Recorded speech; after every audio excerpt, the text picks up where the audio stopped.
All right, legends. Short, sad update today after that last game last night, that's for sure. But we'll get through all three games. I've got to head off to semi-finals for my coaching soccer game. Got a nice little travel down to Barrel for this one, so that's going to be a fun one. But we kick it off with the Panthers Storm, and we have an injury to King Cleary, unfortunately, 48 in 67 minutes for him. So we're going to focus on all of the relevant topics here in this game and the other two there that were last night. But 48 for him.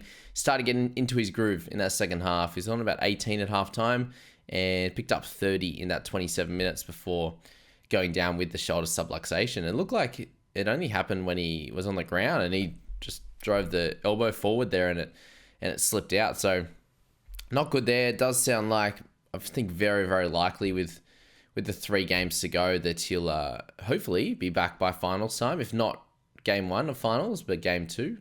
Hopefully, if they get a win, they can get an extra week's rest and he can come back for that. But I think he's gone for the season for us. And if you do have any trades left, he is obviously the most priority, given you can buy anyone in the game with Cleary at 934. If you do happen to have no trades, then it's super unfortunate. And he's going to be a looper for the year. Who would have thought? The 934k looper.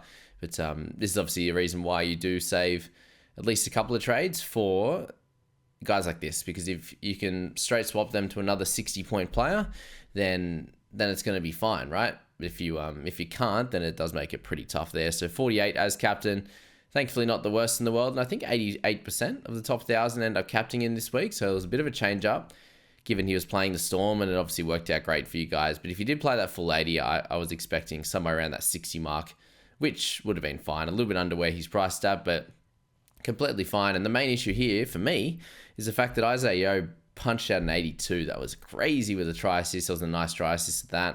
192 run meters, 46 tackles. He is a freak. Don't know why I've ever not owned him this year, but next year it looks like he's one of those guys that, depending on their buy schedule, obviously, unless they have a buy round one, that will a lot of people will be taking him just for his consistency and ability to stay on the park. Very hardly gets injured and is just there every week unless he's getting a rest. So super impressive there for Isaiah Yeo and owners of him. It's been a tough week for myself, and that's just that was just the starter on the week, that's for sure. We can't win them all, but been a frustrating one. Lindsay Smith, this should have been Liam Henry, right? He ended up playing the edge position and Liam Henry moved back to the bench. So hopefully anyone that was looking at Liam Henry did see that he got moved to the bench in late mail, and that obviously meant he was not a buy, because that was going to be a very similar role to what he'd been playing each and every week unless he started. So 77 for Lindsay, incredible efforts there, 50 tackles for him with a try as well. So 77 points. What about the return of Eli Katoa? Picked up 2 tries, no line breaks in there. So take off that 16 points and he was back to a 48, which is a little bit much better on his base stats than he had for previous weeks there. So that was a win for Eli Katoa on that one. The next win there was 60 from Hughes. I'll take that every day of the week against the Panthers with a lot of attacking stats. The line break and the try assist was good. Very, very happy with that setup, and pretty well my best player of the week so far. Very, very happy with him, and not much else to say. I think there's some rumors flying around that potentially the Roosters and the Storm are going to be missing out in round 26, plus your Tigers players. So keep on watch for that over the next couple of weeks there for sure. But Nick Meaney had a 54. For those that are holding, he's had a couple of back-to-back decent weeks there, which is good. Dylan Edwards with a 50. Obviously not to the heights that he was, but still a really solid score. Anyone still holding Jerome Luai, that now puts him into a little bit more of a position of power, like he was through the COVID period, through the Origin period there, where he was scoring really, really well, and before and after there when Cleary was out. So Luai was great. Hold on to him in that one. Good to see him get a 50 in this, obviously, with Cleary playing most of the game. But Grant there, a 48, 6 missed tackles and 2 penalties was to his detriment in this one. 46 tackles and 1 line break there helped him out. But that was a really good run at that with a couple of tackle breaks. So 48 for him. Not the end of the world. He's priced almost according to that, so not too bad. McLean there with a 47 with a try, 2 line breaks and a try assist. His main problem here was the 7 missed tackles and 2 errors, because he had 2 turnover tackles as well. So very much a all over the shop game for him. and a massive win for the Storm, obviously, here in this one, trying to get that minor premiership. So McLean, if you did manage to loop him, which I imagine you would have, or been close to it, you'll be taking that 47, I think, there. Gaia with a 43 in his 80 minutes, so he looked really, really solid, and it's about what we expected in an 80-minute effort there. It was closer to that 40 mark. So if you bought him as a cash out, hopefully he stays in that starting team and doesn't move to the bench like you saw Liam Henry this week. But Gaia's obviously is an edge rather than Liam Henry being a middle. No, I thought Lindsay Smith was a middle too, but there you go. Fisher Harris, 39 for him. He had Munster with 37, and obviously went off there for a little bit of that game, but 30 with that head knock and the cut on the face, which wasn't great, but 37 with the try assist pretty early on this game, was looking in a good spot, 27 at half time, and then only 10 in the next 30 minutes of play for him. So a little bit of a tough one for Cam in the end, and thankfully he had some good running meters because, yeah, that was kind of his the biggest part of his game in this one. Isaac Tungo in there with 36. Both those guys very underwhelming, along with Sean Blaw. And it's a little bit worrisome, but we're at the end of the part of the year now where I don't think you can be trading any of these guys. So if you have brought them in, sweet. Hopefully they go better next week against slightly easier opposition. But if you are looking to potentially buy them, don't, basically. So Tungo with 36 with a try assist and a try. So that's pretty gross for someone that you would hope that you're getting, if those stats come along, you're getting 50 plus. Unfortunately, it's just not to be at the moment. Sean Blaw with a 38, 68 minutes is very, very normal for him. Good tackle numbers, thankfully, 29 for no misses, but run meters low again. No offloads for him in this one, which is why I wonder what's happening here. They gave him an offload in Supercoach, so I wonder if they just messed that one up or Fantasy messed that one up here, so we might get a little update, but 39 at this stage of the season, maybe you're going for a little bit more upside anyway. If you're looping like I did, I end up looping Garrick in the following games. I had Blaw in 6 and I put Garrick in 5. So I'll be taking Garrick's score there in that one. I wish I could have looped Connor Watson. Anyway, well, I could have if I waited one more game instead of looping Garrick. But Garrick's had 3 head knocks as well, and he was the one that got through it okay. So there you go. To'o with a try saver for 26. Pretty low, pretty frustrating for him. And Laurie with 23 on the wing there. So he ended up having a good start. He had a line break early. That was nice. And then wasn't to be from there. But Pappenhausen 31 with a try assist there. Not too much happening for him. So probably looks to be, again, more of a potential option at the beginning of next year. But 31 for him, not ideal. Keep looping him and playing that way. Similar with Howarth, the 28 for him in this one. Not a looping score that you will take, unfortunately. Moving to the second game, you have the Eagles up against the Wars there, and a game that I didn't have any of the top scorers, which was is what it was. I was hoping they were a little bit lower, but Adam Fennell-Blake was a beast in this one. 3 tackle breaks, 150 meters gained, a try assist in there as well with an offload and a turnover tackle. So that try assist was massive for him. Obviously there, it picked up a bunch of extra stats on top of the try assist, so that was great for him. And just ride him out until the end of the season. Cherry Evans was 60, really, really nice there. His kicking med is still really down. You had Luke Brooks at like 300. Luke Brooks ended up at 486 at the end of that game. Wow. And then DC at 245. So if that was up, man, I'd be, as a non-owner, I'd be super worried. But thankfully, for anyone who bought him this week, he picked up a 60 with 25 tackles for no misses. Try assist there, a couple of line break assists as well. It was massive in this game for him. And is a terrific buy next week and a good replacement for Nathan Cleary, obviously.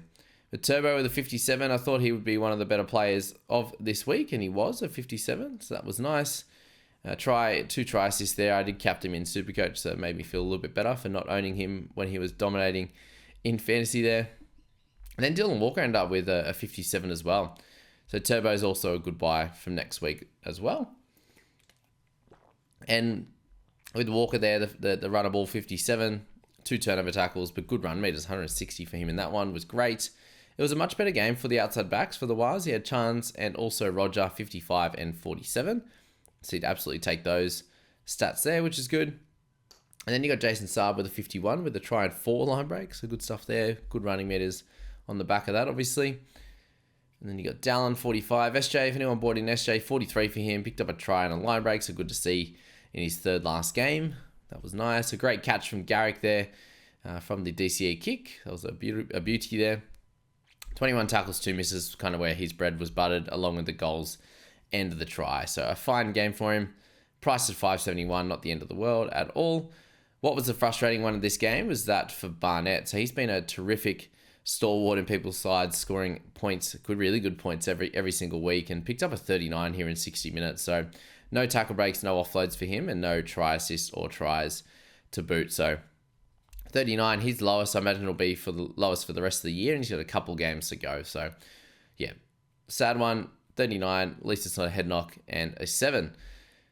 Metcalf, good to see him back as well. 38 for him in his 80 minutes. Worked hard defensively, 25 tackles, 1 miss. Got through it unscathed, so that's nice to see. Brooks with the kick meters, still a little bit of a lower one. Gerbo, what about Gerbo getting bumped over a few times? 5 missed tackles for Jake, unfortunately for him. The sad one here, obviously, Tommy Talau, 32, 60 minutes, so not ideal on that front. Hopefully he's okay. Olakuatu, 31. What is going on here? An absolute shocker there. 1 line break assist, 21 tackles for 2 misses. End up with 188 run meters, but just a few negatives across the board there. Without any tackle breaks or offloads is wild for him with 188 meters, and he needs tries and stuff apparently to even get close to a 50. He picked up that 43 when I had him before he got the suspension, and ever since then he's just not been playing well at all, sadly enough. And then Kohler came off the bench in this game. Same with Harris DeVita with Metcalf starting. So that is all the relevant plays in that one. And then the final game there, the Roosters up against the Eels. And are the Eels on the slide now with a couple of games to go, or the Roosters just play good? You can decide on that one. But Dom Young ended up getting a 10-minute early breather with his hamstring put on ice, which was a good stint for him there at 87, that's for sure, with 3 tries and the try saver turnover tackle as well. With 12 tackle breaks, it's just wild. So well done to anyone that went for the Dom Young play this week. That was a really good one. And then Tedesco, it was 3 in 26 minutes. I was like, oh, he's really fallen off a cliff the last month. And then bang, big solo try with lots of tackle breaks, lots of run meters there, obviously, and end up with a try assist as well. And ends up with a 66. So good work from Teddy in that one. He was trying to score as many as he could to save me with Connor Watson going down for me. But great to see from Teddy, and one of those guys that has these games in him, obviously. Tuolangi with a 64, so welcome back to him. And great one off the bench. He scored straight away, basically, as soon as he came on, with 4 offloads and 7 tackle breaks. It was a cracking effort. Made it tough for the Roosters to handle. Nafahu White, out of nowhere, comes back with a good score of 55. And then offhand Gowie as well, going back to what he was doing at the Tigers with those cracking scores. And you have Crichton there with the 48. Ended up getting some tackle breaks and offloads at the back end of the game, but he was very, very low for a big portion of this game. So unfortunately, he's slowed down across the last month of footy. And if you have owned him through that, it's been a little bit of tough sledding, that's for sure. But yeah, clawed it back with a 48, thank goodness. Gutho and the owners of him, he's had a really nice month of fantasy scores. Spencer Lenu with a 46 there, if anyone plugging away with him with a try. Joey Manu end up with 2 try assists for him. Just a little bit low on tackles net and obviously run meters, 111, with a few negatives to boot there at negative 13. So 45 for him. Solid at the price, obviously, but with 2 try assists, you would have hoped for a little bit more, but here's what it was. Walker with 40, 5 goals, 1 try assist. Nothing special there for him, unfortunately. And yeah, just a fine score. Very similar to that with Penasini, a solid 40. You had Brown with a solid 38 after being very, very low for a lot of this game, but did pick up a couple offloads late, the turnover tackle. Just a little bit across the board with good tackle numbers there.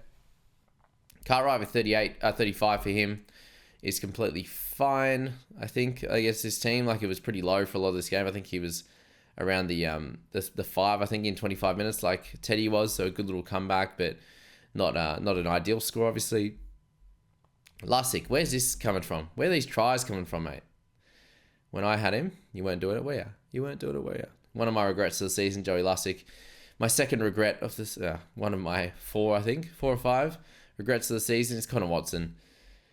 Absolutely crushing it, scoring 70s, 80s, and 90s, and then just falls off a cliff. Injuries, sin bins, moving to centre.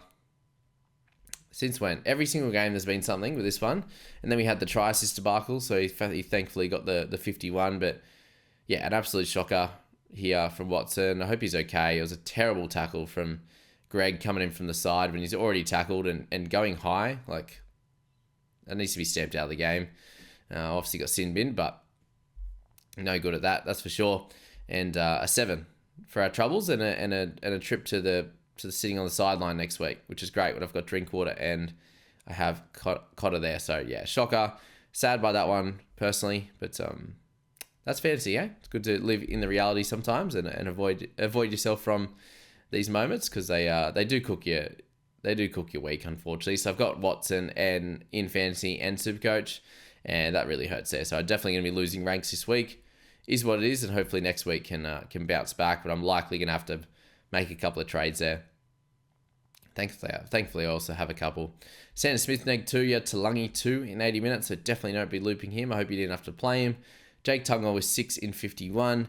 Hands was 6 in 49 with a sim bin as well. So, yeah, that was the end of him. Didn't come back on from that one. You had Tupanua 27 in 50 minutes off the bench there. Brandon Smith with 35. You had Lane with 32. RC with 32 there. So if you picked him or Brown was the play. And that's it, I think. Terrell May, 23 and 35 minutes. So back to some of that, the lower scoring, which would, made sense there with all the guys I had on the bench. And yeah, Nafahu White got the big minutes this week. So very, very interesting. But we obviously have 3 games to come today. We have the Dogs up against the Dolphins, will be fun. Cows against Raiders will also be fun. And then I am banking on massive scores from Damien Cook, Colin Matangi, Whiten, and Jai Gray. Obviously, I have to get a big score from Jai, I think. So we'll be rolling the dice with him and hoping for it and seeing how it goes. But thanks for being here, guys, for those 3 games. Sorry I couldn't get the video out yesterday, and I'll be back here for some vids tomorrow. So see you guys. Have a good one.